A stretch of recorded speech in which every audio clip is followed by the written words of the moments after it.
नाजरीन, आपको अफसोसनाक खबर से आगाह करते चलें। चिन्योट फैसलाबाद रोड नज़द शुगर मिल्स के करीब ट्रक और कैरी डब्बे के दरमियान तसादम। मजीद तफसीलात से आगाह करें हमारे नुमाइंदे मलक मोहम्मद नवाज। जी मलक मोहम्मद नवाज, तफसीलात से आगाह कीजिएगा। जी बिल्कुल, फैसलाबाद रोड चंद सालों से टूट फूट का शिकार है, जिससे आए दिन हादसा हो रहे हैं। आज भी चिन्योट फैसलाबाद रोड नज़द मदीना शुगर मिल्स के पास ट्रक और कैरी डब्बे के दरमियान अफसोसनाक हादसा हुआ।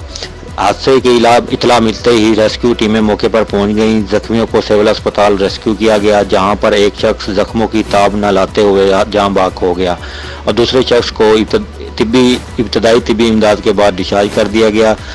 जान बाक होने वाले शख्स की सुल्तान अली वल्द एहसान अली, जो कि फैसलाबाद का रहायशी बताया जा रहा है। जी मलक मोहम्मद नवाज, ताज़ा तरीन अपडेट से आगाह करने के लिए आपका बहुत शुक्रिया।